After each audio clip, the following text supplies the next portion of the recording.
వెంటనే మా సిబ్బంది ఫోన్ చేయడము, ఎటు పోతున్నారు, ఇవాళ ప్రోగ్రామ్ ఎక్కడా, మీరు ప్రొటెస్ట్ చేద్దాం అనుకుంటున్నారు కదా, ఆ ప్రోగ్రామ్ ఎక్కడా, ఏడ వేస్తున్నారు అని చెప్పించి ముందే అడిగే ప్రయత్నం చేస్తే చాలా సందర్భాల్లో అనుమానాలు వచ్చినాయి. మేము అన్ని సందర్భాల్లో అనుమానం వచ్చిన తర్వాతనే ఈ విషయాన్ని బహిర్గతం చేయడం జరిగింది.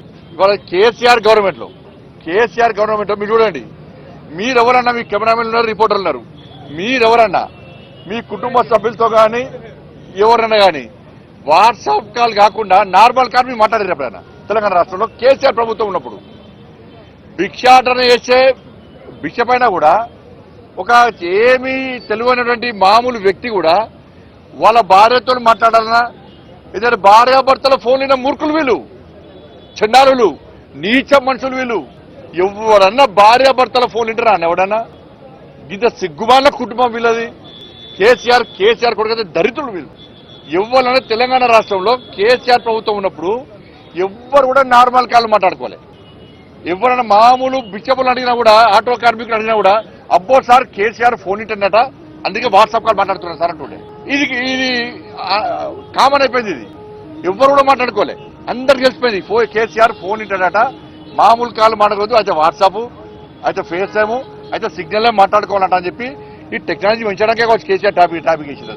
అంటే ఇంత ఘోరమైన పరిస్థితి ఆ రోజు కేసీఆర్ ప్రభుత్వ హయాంలో ఉంది. మావోయిస్టుల ఫోన్ల లిస్ట్ లో మా పేర్లు పెట్టి ఫోన్ ట్యాప్ వేసారు. అసలు ఎస్ఐబి అనేది మావోయిస్టుల కార్యకలాపాలను ఎప్పటికప్పుడు తెలుసుకోవడము, వాళ్ళని కంట్రోల్ చేయడము, వాళ్ళ పట్ల కఠినంగా వ్యవహరించాలంటే ఎస్ఐబి ఉండాలి. కాబట్టి ఒక సపరేట్ ఇన్వెస్టిగేషన్ బ్రాంచ్ పెట్టి మావోయిస్టు టెర్రరిస్టు కార్యకలాపాలను అదుపు చేయడానికి మాత్రమే ఇది అవసరం. దాన్ని పెట్టుకొని వీళ్ళు ఏది పడుతుంది ఫోన్ ట్యాప్ చేయడమే. వేలాది ఫోన్లు, ఆ లిస్ట్ చూస్తే నేను ఆశ్చర్యపోయినా. వేలాది ఫోన్లు, ఢిల్లీ నుంచి నాకు వచ్చిన ఫోన్లు, మా పిఎల్ఏకి వచ్చిన ఫోన్లు, మా డ్రైవర్కి వచ్చిన ఫోన్లు, మా సిబ్బందికి వచ్చిన ఫోన్లు అన్ని కూడా లిస్టు మొత్తం ఉంది. ఆడ మొత్తం లిస్టు ఉన్నది. మావోయిస్టుల కోసం ఏర్పాటు చేసినటువంటి ఎస్ఐబిని ఈ కేసీఆర్ అనే మూర్ఖుడు, కేసీఆర్ కొడుకు ట్విట్టర్ టిల్లు ఏ విధంగా వాడుకున్నారంటే, దాన్ని పక్కబెట్టి, మావోయిస్టుల లిస్టు పక్కబెట్టి రాజకీయ నాయకుల ఫోన్లను ట్యాప్ చేయడము, వాళ్ళ సొంత. నేను అందుకే సిట్టర్ చెప్పిన, మీరు మమ్మల్నే కాదు, బీఆర్ఎస్ పార్టీకి సంబంధించి మంత్రుల ఫోన్ కూడా ట్యాప్ చేసే లిస్ట్ ఉన్నది. బీఆర్ఎస్ సంబంధించి ఎమ్మెల్యేల ఫోన్ కూడా ట్యాప్ చేసిర్రు. కేసీఆర్ బిడ్డది కేసీఆర్ అది కూడా ట్యాప్ చేసిర్రు. వాళ్ళని కూడా విచారణ పిలవాలని చెప్పిన, వాళ్ళని కూడా విచారణ పిలవాలి. కాబట్టి ఇవన్నీ ఎస్ఐబి అనేది దీనికోసం ప్రారంభించబడింది. వాళ్ళ ఆ ఎస్ఐబిని ఈ కేసీఆర్ అనే మూర్ఖుడు, కేసీఆర్ కొడుకు వాళ్ళ సొంత లావాదేవీల కోసము, సొంత అవసరాల కోసము దాన్ని ఒక అడ్డాగా మార్చింది. ఎస్ఐబిని ఒక అడ్డాగా మార్చి మాలాంటి రాజకీయ నాయకుల ఫోన్లు ట్యాప్ చేయడము, వ్యాపారస్తుల ఫోన్ ట్యాప్ చేయడము, అడ్వకేట్ల ఫోన్ ట్యాప్ చేయడము, సినిమాల ఫోన్లు ట్యాప్ చేయడము. ఇంతకన్నా ఘోరమైన ఇంకోటి, ఉస్మానియా యూనివర్సిటీకి సంబంధించి ప్రొఫెసర్ల ఫోన్ కూడా ట్యాప్ చేశారు. ప్రొఫెసర్లది వాళ్ళ కూడా స్టేట్మెంట్ రికార్డ్ చేశారు వీళ్ళు. నేను గ్రూప్ 1 ఎగ్జామ్ సంబంధించి పేపర్ లీకేజ్ సంబంధించి ఫైట్ చేస్తుంటే ఆ రోజు అరెస్ట్ చేశాను. నేను ముందుగానే పోలీసు వాళ్ళు మా ఇంటికి వచ్చి నువ్వు పోతున్నావు అని చెప్పని. నీకెట్లా చేస్తుంటే సమాధానం లేదు. ఇక ఇంతకంటే ఘోరం ఇంకో అసలు విషయం ఏంటంటే, ఇక ఆశ్చర్యకరమైన విషయం ఏంటంటే, టీఎస్పీఎస్సీ పేపర్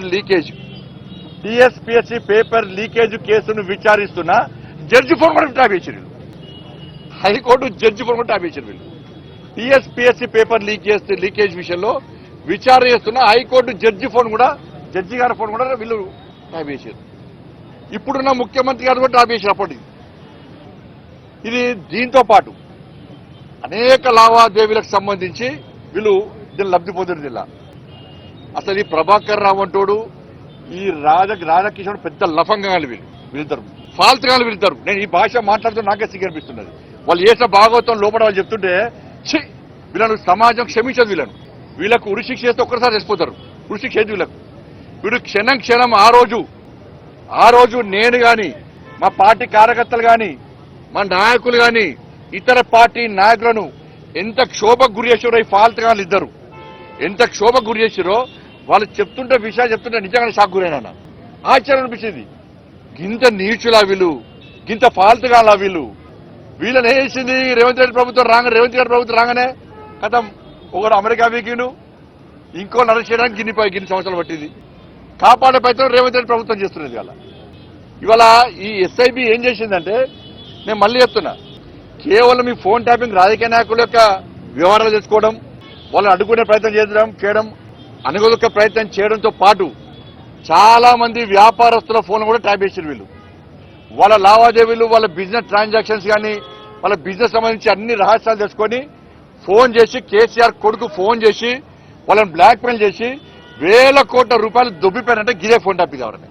ఇలా నేను అడుగుతున్నా, ఇలా రేవంత్ రెడ్డి గారి ప్రభుత్వాన్ని కాంగ్రెస్ ఎగ్జాంపుల్ చెప్తాను, కాంగ్రెస్ పార్టీకి సంబంధించి ఖమ్మం ఎంపీ అభ్యర్థి దగ్గర 7 కోట్ల రూపాయలు పట్టుకున్నారు వీళ్ళు పోలీసులు బీఆర్ఎస్ గవర్నమెంట్ లో. ఏమైనా పైసలు 7 కోట్ల రూపాయలు. ఇట్లా చాలా మంది కాంగ్రెస్ పార్టీ నాయకుల దగ్గర 100 కోట్ల రూపాయలు వల్ల మీరు సీజ్ చేసి పట్టుకున్నారు. ఏమైనా పైసలని, ఏ అకౌంట్లో పైసలని, ఏడికైనా ఎవరి చేతి పుట్టినాయి అంటే కేసీఆర్ దగ్గర, కేసీఆర్ కొడుకు దగ్గరకు పోయినాయి. ఎవరు చిరుచుకపోయి ఇదే ప్రభాకర్ రావు, రాధాకృష్ణ దగ్గర పైసలు ఇచ్చారు. ఇవాళ 20 కోట్లు దొరికితే టీవీలో బ్రేకింగ్ వస్తుంది, 20 కోట్లు దొరికినాయి అని లీకేజ్ వీలేస్తారు. నెక్స్ట్ కేసీఆర్ కొడుకు ఫోన్ చేసే వెంటనే ఆ 20 కోట్లు 2 కోట్లు అవుతాయి. ఆ 20 కోట్లు 2 కోట్లు అయితే 18 కోట్లు దొబ్బిపోతారు. ఈ 2 కోట్లు రికార్డులో రికవరీ చూపెడతారు. ఇన్ని వేల కోట్ల రూపాయలు ఇవాళ అక్రమాలు జరిగినప్పుడు దీని మీద రేవంత్ రెడ్డి గారి సర్కారు చర్యలు తీసుకునే అవకాశం ఉందా? తీసుకోదు. మరి ఈడీకి లేఖ రాస్తలేరు. ఈడీకి లెటర్ రాస్తే ఇవన్నీ దీని విచారణ జరుపుతారు కదా. ఫైనాన్స్ ట్రాన్సాక్షన్ జరిగింది కదా, వేల కోట్ల రూపాయలు ఇవాళ చేతులు మారినాయి కదా అక్రమంగా. ఇవాళ నడుతున్న సిట్ అధికారులు చాలా మంచి ఆఫీసర్లు. ఈ ఇద్దరి అధికారుల మీద మాకు ఏం వ్యతిరేకత లేదు. ఇద్దరు చాలా నిజాయితీ గల ఆఫీసర్లు, మంచి పేరుంది. కానీ మాకున్న అనుమానం వల్ల ఈ రేవంత్ రెడ్డి గారి సర్కార్ మీద మాత్రమే అనుమానం. సంవత్సరమే 1000 ఫోన్లు ట్యాప్ చేసినట్టు ఆధారాలు దొరికినాయి. మీకు ఎన్ని సంవత్సరాలు వస్తారు దీన్ని? ఇక ఎన్ని సంవత్సరాలు వస్తారు దీన్ని? కమిషన్లు ఇస్తారా, టైం పాస్ చేస్తారా? కమిషన్లు రిపోర్ట్ ఇచ్చాక ఎవరు చర్యసుకోలేదా? ఇన్ని సంవత్సరాలకి సంవత్సరం దాటింది, ఏ ఒక్క రాజకీయ నాయకుల మీద అరెస్ట్ చేసిరా మీరు? కేసీఆర్ గారిని, కేసీఆర్ కుటుంబం మీద చర్యలు తీసుకుని అరెస్ట్ చేసిరా ఎవరన్నా? ఎందుకంటే ఇద్దరు ఒకటే.